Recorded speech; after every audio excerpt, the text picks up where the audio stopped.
To me, it's sickening. It's almost to the point where it makes you cry sometimes. Why did you do it, Chief? How many of your students have been shot and killed? 63.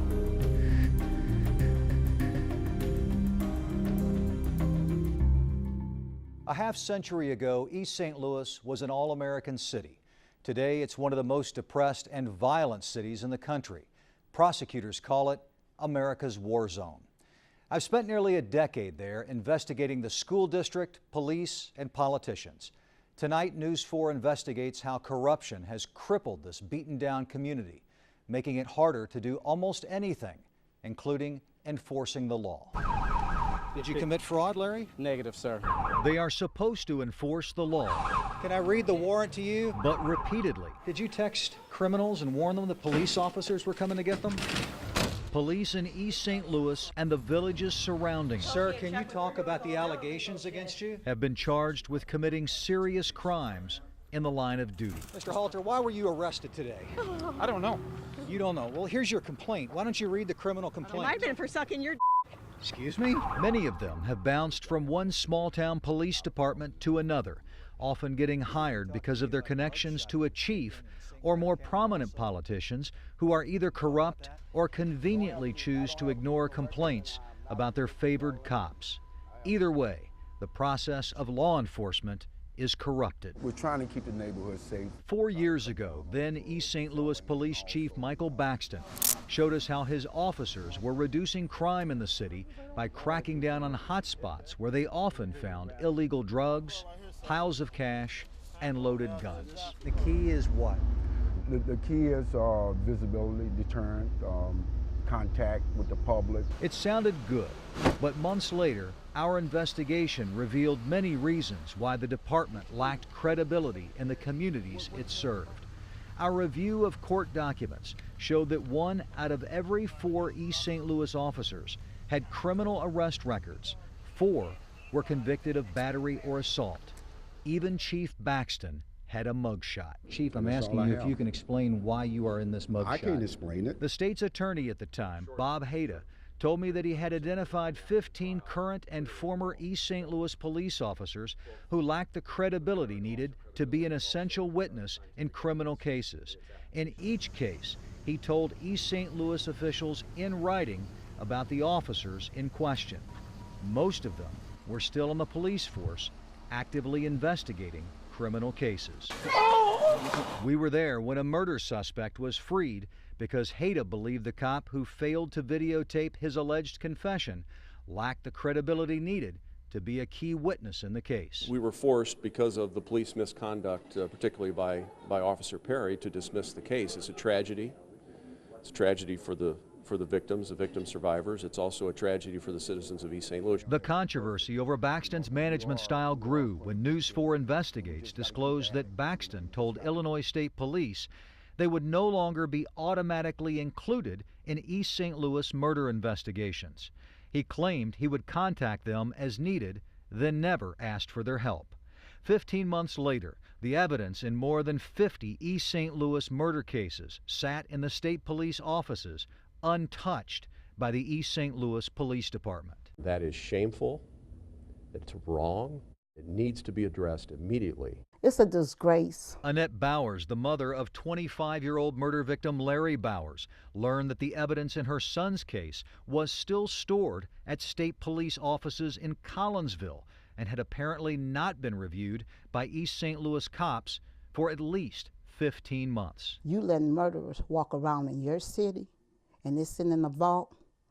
What if it had been your child that was shot twice in his chest, that was cursed and left to die on the street? Shortly after we exposed Baxton's decision on state police involvement, he bowed to pressure and invited state police to assist with all homicide investigations. But the credibility problems went much deeper than just Chief Baxton and some of his cops. We're going to make sure that everybody we hire has a clean record. Back then, Anthony Tarvin was the chair of the East St. Louis Police and Fire Board. Our investigation also revealed that Tarvin had been accused of aggravated assault, and battery in 6 different incidents during the previous 2 decades. He was not convicted in any of those cases. You are on the Police and Fire Board. Do you think that your record should disqualify you from that position? It hasn't. Not long after our reports, Tarvin and Baxton both resigned, even though East St. Louis Mayor Alvin Parks continued to support them. Chief Baxton. Yes, sir. Baxton became the police chief in Allerton, a small village just south of East St. Louis. He had hired his son Michael Jr. as a cop in East St. Louis. He hired him again in Allerton, and this time made him chief of detectives. In Allerton, 2 women accused Baxton Jr. of violating their civil rights and roughing them up physically during police investigations. I got slammed on the hood of his police car several times. So he was actually dragging her across the gravel. Yes, out of her clothes. Out of her clothes? Yes, She was naked. out of her shirt, naked. They also accused his father, the police chief, of failing to properly investigate those complaints. So per my department policy and procedure, I'm not allowed to speak with you. You have to speak with the chief of police. In Allerton, village leaders may proclaim Jesus as Lord, but criminals ran the government, so public officials are often cut a lot of slack. Last year, our investigation found the city administrator and public works director were both convicted felons who had recently served time in prison. Mr. Halter, you're accused of a very serious crime in this criminal complaint. Can you address this? Now, Allerton Public Safety Director Harry Halter is facing a charge of official misconduct. He also owns a tow lot that got the city's impounded vehicles and was widely accused of charging the vehicle's owners ridiculously high storage fees. The men, women, and children that live in these struggling neighborhoods deserve credible law enforcement. We can't break the cycle of poverty. We can't break the cycle of violence. We can't give these kids some kind of chance at a future if there is no public safety. No comment. None of that bothered Allerton Mayor Randy McCallum, who repeatedly supported the public officials who were investigated, charged, and in some cases convicted of crimes. But that's not surprising. Allerton's tolerance of official misconduct goes back decades. The people here loves me. They come by to see me, they call me. They wish I was mayor. Callie Mobley became mayor of Allerton in 1981, serving 19 years in office. After she became mayor, her husband Jimmy got promoted to run the streets department. Federal prosecutors allege the couple stole more than $240,000 in cash and services from the poverty-stricken village. Ms. Mobley was convicted of tax evasion and served 2 years in prison. I think corruption is a big problem. How do you define corruption? What is corruption? I guess I'm going to use your word that you said, crook. And I didn't like the sound of it, but it's true. I think that we as a people that goes into things like that, I think that we think that maybe we can get away with something. I never wanted to get away with anything. I mean, once they say, you did this and you did that. Up until that point, you were getting away with it. But I always felt bad. You felt bad while you were getting away with it. Yeah. But you kept doing it. I know. So you couldn't have felt too badly. Well, I felt bad. Her story is a lesson of the poor bowing to temptation. Mobley says when she first became mayor, she was making only $600 a month. Then, because she had access to more money and power than she ever imagined, she essentially got the keys to her own kingdom, and she quickly abused the privilege. Because you were breaking the law, you were able to get a better quality of life. But it was wrong. It was wrong. No one would excuse it. No. But you were and able I to buy. Want them to. But you were able to buy nicer clothes. Yeah. You were able to buy a nicer car, right? Right. Probably nicer furniture. All those things because you were a crook. That's what you said. You got to change that name. But is that right? You get the dictionary, you're going to find another word for that. but yeah, you're right. But in fairness, you were a crook. Yeah. And it's hard to accept that. I don't like the terminology, but you were right. You're right. Others followed her example and also paid the price. Early this year, federal agents raided the home of then-Mayor Randy McCallum. who eventually pleaded guilty to stealing $1,000 from the village and attempting to deal crack cocaine. Just a few months after we confirmed Chief Baxton's 30-year-old felony convictions, he was caught in a federal sting operation after stealing what he thought was police evidence. A few months after what was then a still secret sting, East St. Louis rehired Baxton as police chief. 7 weeks later, Baxton pleaded guilty to theft and lying to federal agents. Do you feel like you made a bad decision when you hired Michael Baxton? No. We interviewed East St. Louis Mayor Alvin Parks the day after Baxton pleaded guilty. Mayor, you have to know how this looks on the city of East St. Louis. You hire a chief, he stays here for 7 weeks. What do you want me to do, Craig? And then he pleads guilty to 2 felony counts for misconduct and theft, lying to federal agents, while he's the police chief of one community, and he lied to them while he was the police chief of your community. Okay. I mean, is your job to punish us now? Are you here to crucify us? We turned the page when Mike Baxton resigned yesterday. We hired a new chief. We are here to pray with, work with, and fortify that new chief of police and the East St. Louis Police Department. why did you do it, Chief? But that culture is tough to change. On the day Baxton pleaded guilty, a uniformed police officer driving a marked East St. Louis police car picked him up and drove the former chief to his car. That driver, Officer Rudy McIntosh, had been an informant for federal prosecutors during a previous criminal investigation into corruption in East St. Louis city government. You really think it was appropriate? Really? Yeah. That misplaced loyalty for the former chief happened on the first full day in office for Mike Flory, the new police chief. No, that was not an appropriate thing to do. During the last 2 months, state police and federal agents have joined East St. Louis Police on a series of initiatives that have helped solve old murder cases and crack down on violent crime. The efforts have been so successful that they're being expanded.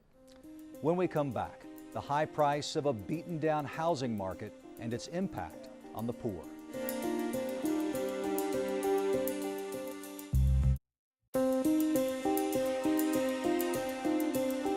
The collapse of the East St. Louis area weakened a housing market that's been dominated by slumlords and out-of-town speculators. Vacant houses seem to be everywhere. The impact on residents is often devastating.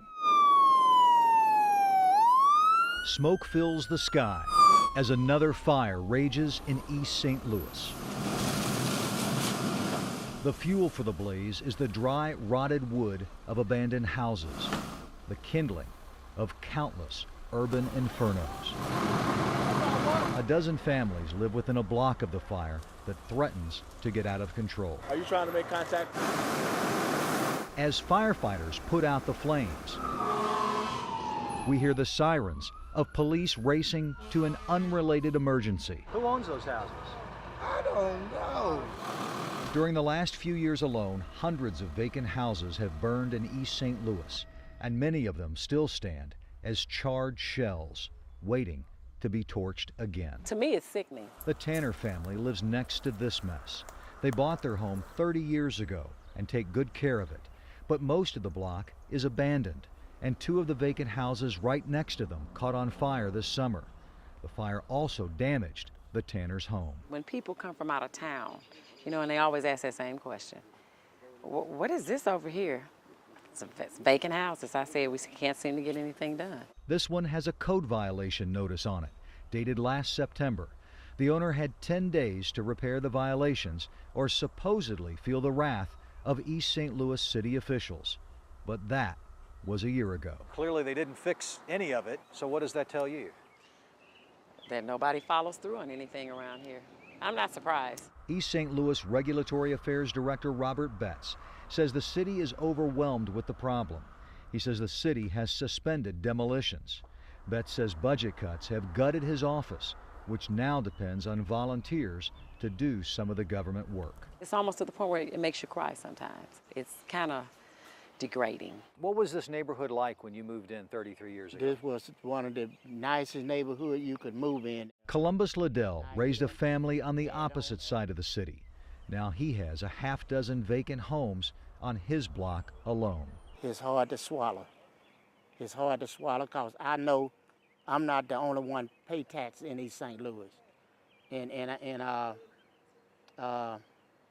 at least East St. Louis could show us what they're doing with some of the money. The city has put little effort into going after the people responsible for these properties. The city just hired a collection agency. That's correct. Why didn't the city hire a collection agency years ago? Well, we have had collection agencies in other areas. We sought it another way, and then we said, let's stop doing it the way we've been doing it. Is that because it wasn't effective? It wasn't as effective as we needed to be. Ceron and Associates has been one of the biggest property owners of rundown housing in East St. Louis for more than 50 years. The family-owned slum real estate empire owns about 500 houses and vacant lots. Many of them look abandoned. But a News 4 investigation found that within the last year, the city of East St. Louis had only cited 13 of their properties for code violations. I was desperate because I didn't have anywhere to live. Mahogany Burns bought this house from one of the Ceron's companies.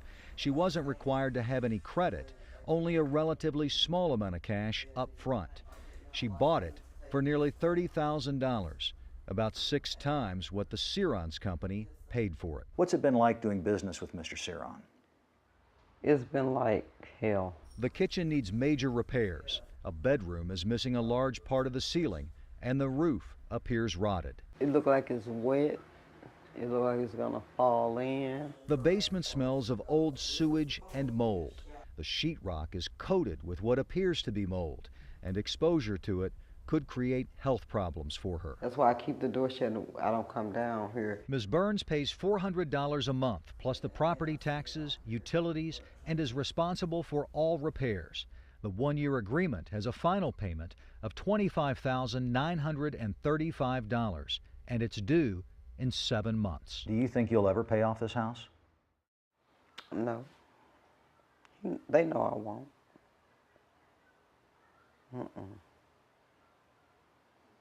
That must be hard. It is. Because, you know, they prey on low-income people. They think they're getting a deal. Over the last 4 years, we've interviewed other people who misunderstood their contracts with Ceron and Associates and realized too late that they got a lousy deal. The impact of that news was often heartbreaking. I don't think there's any other way to put it except that it's predatory. Brendan Roediger, an attorney at the St. Louis University Legal Clinic, is suing more than a dozen companies based out of the offices of Ceron and Associates for repeatedly violating housing ordinances. What we're asking for is injunctive relief requiring that he actually get these properties up to code, and obviously damages for our clients who have had to live in houses that, quite frankly, you or I would never live in. The county assessor has appraised Ms. Burns' house for $61,000. That's 12 times more than what Ceron paid for it.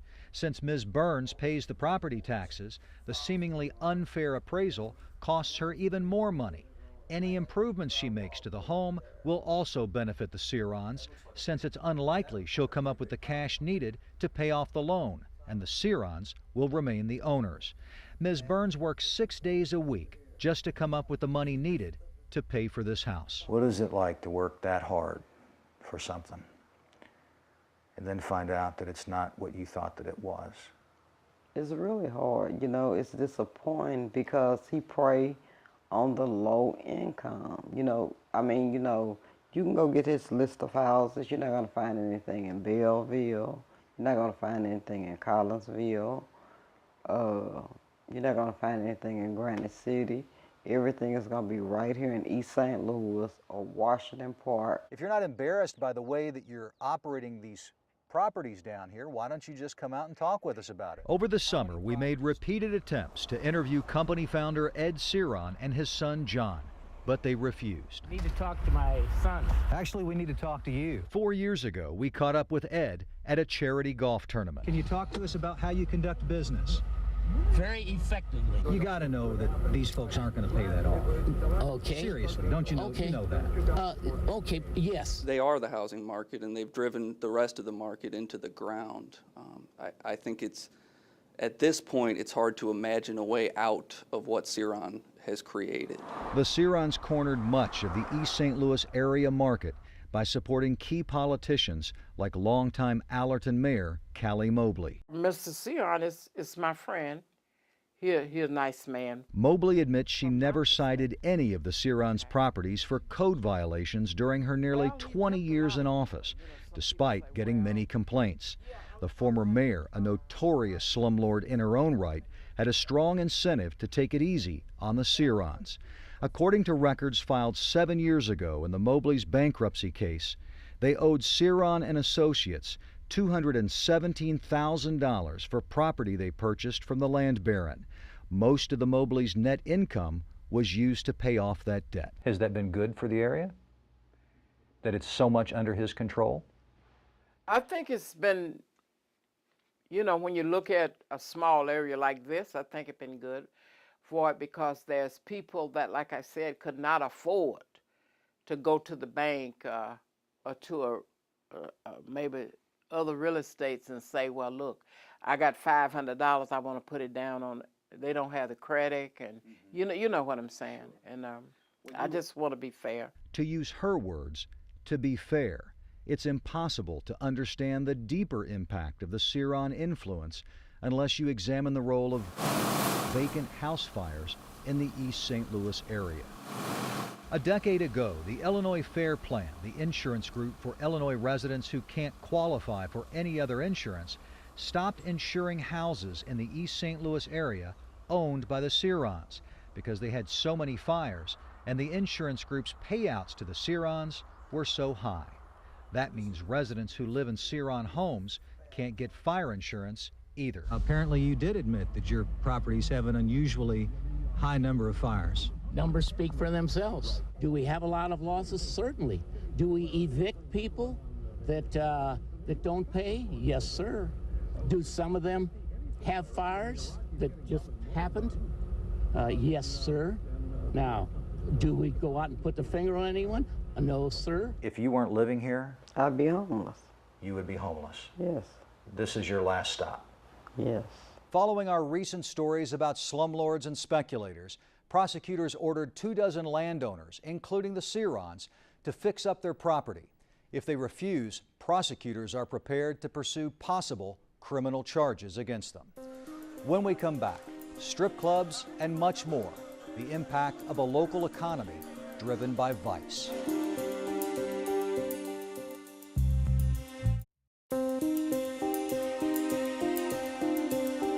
Strip clubs, food marts charged with selling illegal synthetic drugs, and overnight nightclubs with histories of violence. Those are usually the kind of businesses most people don't want in their communities, but many East St. Louis area politicians have embraced them. Friday night in the Hustler Club. The multi-million-dollar operation is part of the biggest industry in Washington Park, a poor village just north of East St. Louis.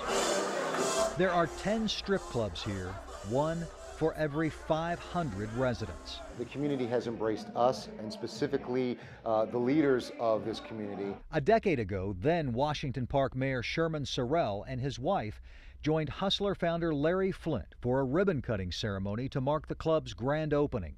2 months before that ribbon cutting, campaign finance records show the mayor received political contributions of $7,000 from the club that changed its name to Hustler.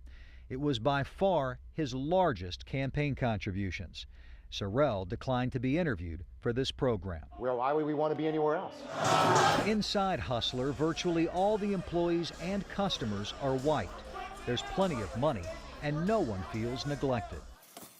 Outside the club, nearly all of the residents are black, many of them are poor, and the village looks largely abandoned. Since the Hustler ribbon cutting, Washington Park has filed for bankruptcy twice. Gambling, strip clubs, and convenient marts and other businesses selling booze seem to drive much of the economy in the East St. Louis area. Some nightclubs stay open until 6 a.m. I think, to be honest, those are the people that are willing to come here to invest. Vicki Forby is the executive director of Emerson Park Development.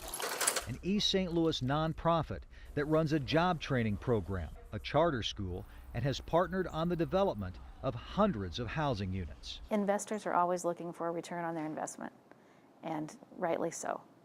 And I think that they are afraid to make the investment and take the risk here. Emerson Park's biggest project was Parsons Place, a partnership with developer McCormick Barron Salazar. Built a decade ago next to the light rail line, Parsons Place now has nearly 400 apartments and a dozen homes.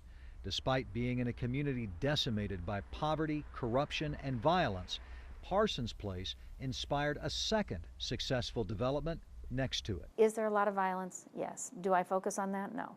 Do I focus on the corruption? No. Do I focus on the negative? No. If I did all of those things, I'd be like those investors and I'd leave. There are serious investors in East St. Louis, but many of them aren't serious about developing their property. A News 4 investigation found that much of the vacant land and housing is owned by speculators who don't live in East St. Louis. One by one, some of the worst looking real estate in St. Clair County is sold to the highest bidder. This auction features property taken from previous owners who didn't pay their taxes. 5 years ago, we watched as two guys from the Chicago area bought land in East St. Louis at a faster rate than anyone could remember. Now the three companies based out of this small home in Skokie, Illinois, own nearly 800 pieces of property, hundreds more than the next largest private landowner. The area looks pretty good right now. A.J. Baba, who refused to name his investors during our interview 5 years ago, was the only publicly identified company official. He admitted that he planned to do nothing with the property. You know what the problem with a lot of the stuff that goes on? Sometimes you build something, they destroy it. You gotta wait for some positive aspect. Speculators have also tied up much of the property on the underdeveloped East St. Louis riverfront, possibly the most prized land in the Metro East.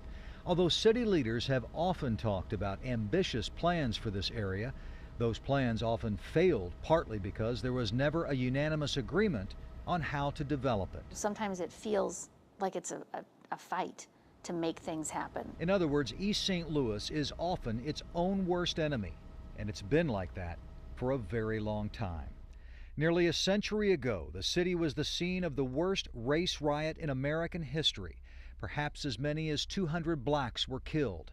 Thousands were left homeless as whites attacked African Americans for taking jobs they felt belonged to them. During the first 30 years after World War II, the East St. Louis area lost tens of thousands of jobs as employers moved to less expensive places to conduct business.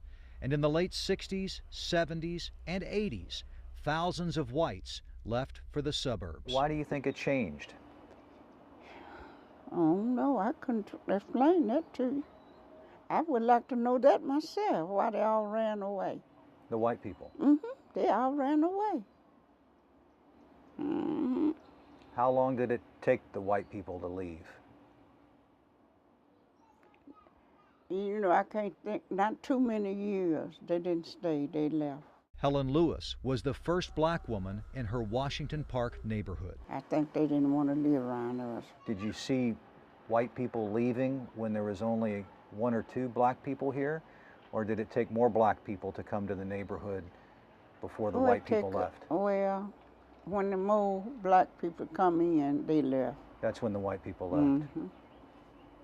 So you think that some of the white people thought it was maybe okay for just a few black people to live here, but not a lot of them. There weren't a lot of them, but a lot of them moved in. And when more black people moved in, then more white people left. And more white people left. How did that make you feel when that happened? Yeah, it was kind of crucial. Did it hurt? A little bit. The so-called white flight left a deep wound for many blacks left behind, but thousands of blacks also moved out of East St. Louis and the surrounding villages. People chase the money. Chase the money, absolutely. And if they could move out and get a better job and buy a better house and put their kids in a better school district, in most cases, didn't they do it? Wouldn't you? Absolutely. Yeah. I think that people are human, and they are going to do what is best for their self-interest first. And I think that's what happened. Now, according to the latest census figures, 98% of the people living in the East St. Louis area are black. 4 out of 10 East St. Louisans live in poverty, more than triple the state average. Residents here are far less likely to have graduated from college and far more likely to be unemployed. Repeated scandals and criminal prosecutions of public officials have prompted even less confidence among investors who might be willing to conduct business here. Somewhere we have lost our way when it comes to black leadership in East St. Louis. Retired nurse Phyllis McReynolds says 6 generations of her family have lived in East St. Louis. She still lives in the city and is a leader at Mount Zion Missionary Baptist, one of the oldest and most active churches in East St. Louis.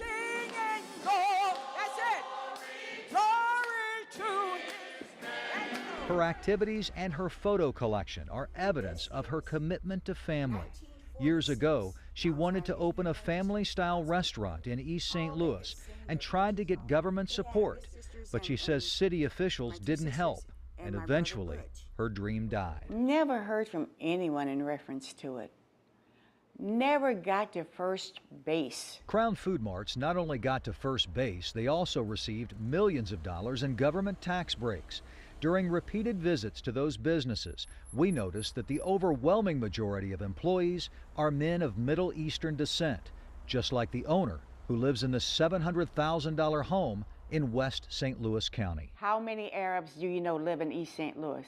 And yet they own the businesses. The people who own the businesses don't spend their money in East St. Louis. They take it back to where they live. And then we are allowed to just fall apart. East St. Louis no longer allows clubs to stay open past 3 a.m., even though the mayor thinks that's a mistake.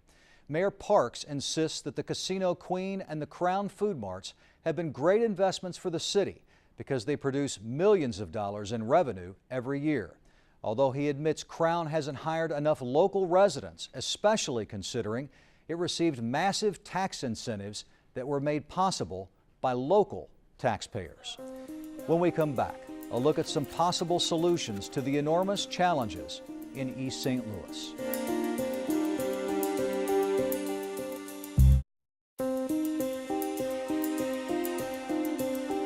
The problems in East St. Louis can seem overwhelming. In many cases, the keys to finding solutions come by understanding who is there and what they need to be safe and successful. You ready? Playing catch with his 2 sons. Good catch. Matt Hawkins is doing what so many of us try to do. All right. Spend time with our children and plant the seeds that will help them grow into good people who work hard to make their communities a better place. It is our duty to manage our community, and no one can take that away from us. And we should never turn our back on it because it is us.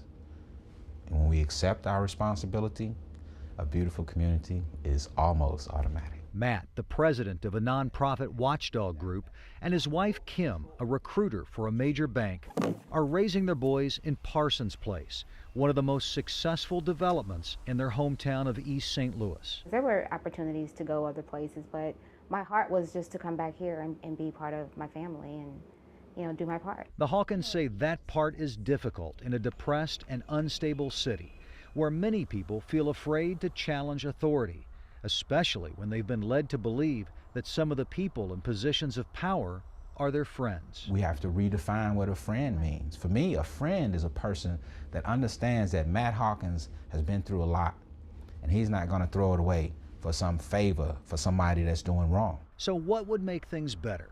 Matt Hawkins believes there are too many taxing districts in the East St. Louis area that seem to be designed mainly to provide jobs for politicians and their supporters. If you eliminate what he calls wasteful spending at local townships and the election board, he believes it will reduce the impact of corruption and increase the amount of money available for services like code enforcement and public works. What is it like to try to fight for the truth in East St. Louis? It's the hardest fight that you're going to have. The challenges seem overwhelming. How many of your students have been shot and killed? 63. All I was thinking about was death. I was gonna get shot. At the Emerson Park School and Job Training Program, students like Rico Perkins. Can you imagine before your 14th birthday, you're like, Lord, am I gonna live to see 14? Am I gonna live to see 15? And Elena Burries try to survive the violence that has devastated the city. My whole world just came tumbling down right on top of me when they told me that he got shot.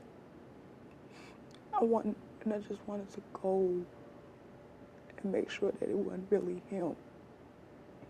But I knew it was, and I couldn't do nothing about it. 63 since 1994.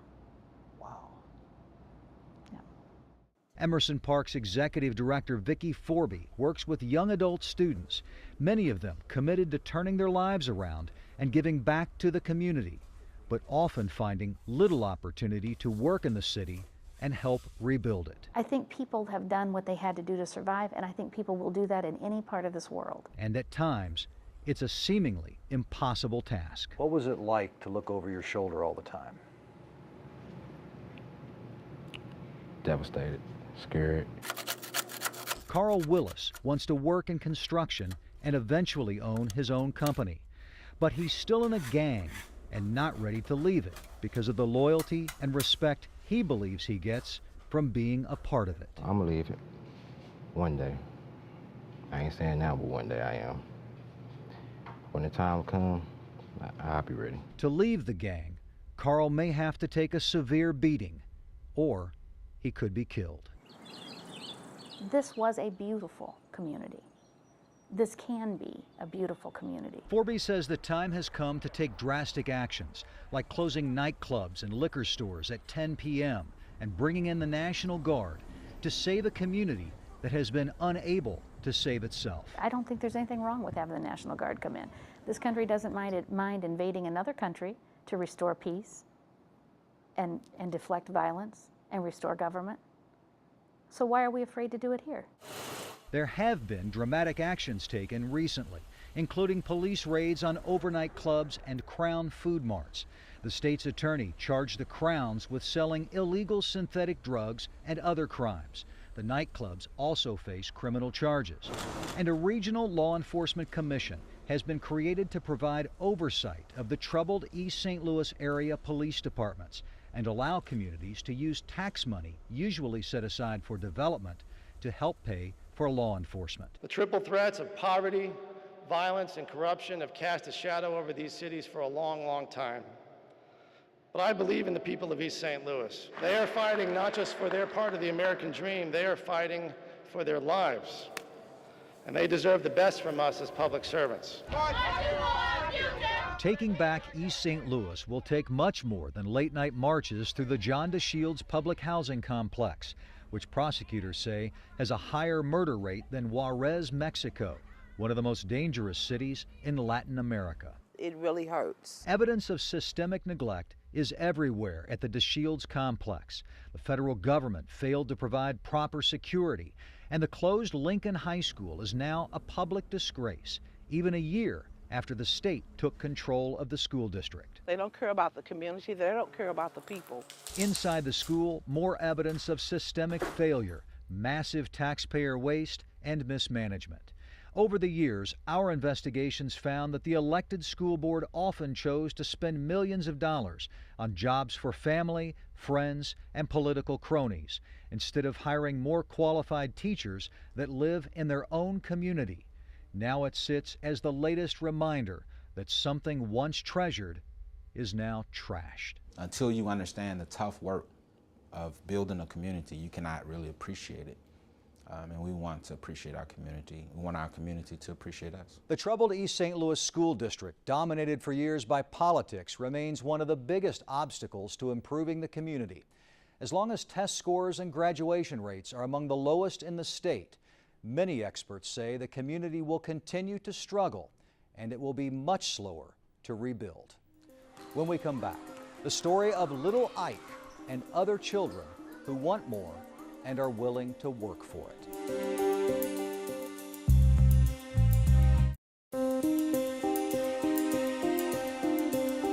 One of my favorite places on earth is an old brick building on the corner of 6th and Summit in East St. Louis.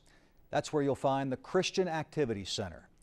I served on the center's board of directors for 5 years and was even the president. But that was a long time ago, and it's not why we're telling the center's story. You see, I've seen dramatic impact that the CAC has had on hundreds of children, and tonight you will too. 8-year-old Ike Packer loves to laugh, especially at me. You know what I'm really afraid of? I'm afraid of spiders.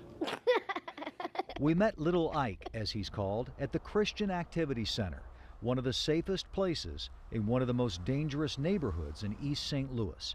It seemed like a good place to talk about our fears. Do you feel safe walking down the street? Nope. Really? What are you afraid of when you walk down the street? Scared of people chasing me.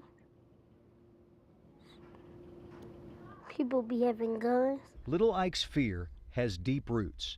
2 years ago, his 17-year-old brother Kenny was shot and killed as he walked to school. What do you want to be when you grow up? Police. Really? How come you want to be a policeman? Because you help save people. Do you know anybody who needs saving? My brother, Kenny. Your brother Kenny? How does your brother Kenny need saving? Bring him alive again. How do you help a kid like Ike? You love him. You support him. Chet Cantrell has been the executive director of the CAC for more than 20 years. In all African dialects, just about, the word that translates from love is, I see you with my eyes. That's what it means. And so all kids just want to be seen, and they grow and flourish if somebody sees them and sees their potential and speaks that to them. The CAC has helped thousands of East St. Louis children develop their potential and create a safe environment with rules that hold them accountable for misbehaving. The neighborhood around the CAC is one of the poorest and most violent in the entire St. Louis area. The staff says children who are actively involved in the center's programs are far less likely to join gangs or do illegal drugs, and in many cases, their grades improve dramatically. Hey, what are you doing? I don't know. I'm helping you.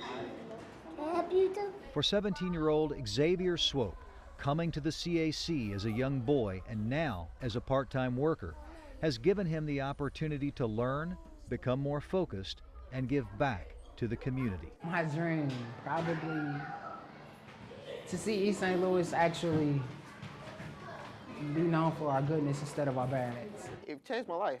It really did. Michael Payne, a former CAC kid, helped launch the center's computer lab more than a decade ago. Now he's planning to pursue a PhD in computer science, focusing on facial recognition programs that could help businesses and law enforcement.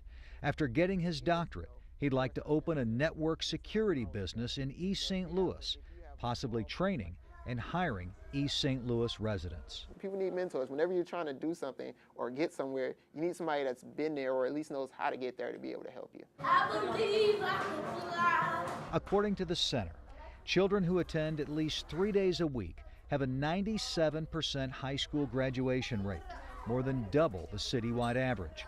And after graduation, 3 out of 4 CAC kids attend college or a trade school. That's almost 6 times the average for the city as a whole. Michael Payne is only one of many success stories. I know there's issues, but I try not to see the issues. I try to see how to fix them.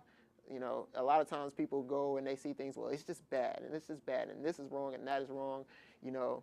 But, you know, what are you actually trying to do to help? It's the kind of environment designed to support the hardworking families caring for kids like little Ike. Ike told me he feels safe here. Yeah.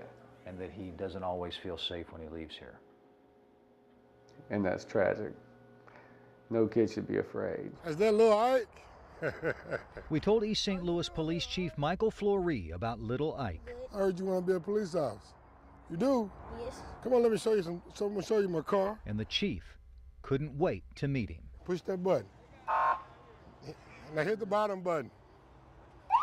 There you go. Hit it again. There you go. And say test 1, 2. Test 1, 2.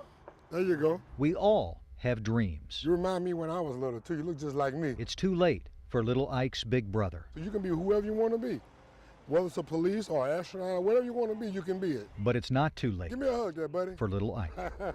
Our job is to do what we can to let little Ike be somebody one day. He can be whoever he wants to be. Good kid. You can learn more about the CAC and many other terrific organizations in East St. Louis by going to our website, KMOV.com. Some final thoughts in a moment.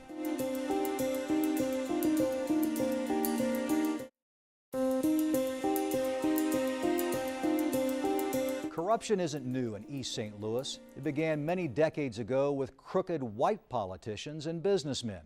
But today, East St. Louis is less than half the size it used to be. And in a community this depressed, corruption takes a much heavier toll.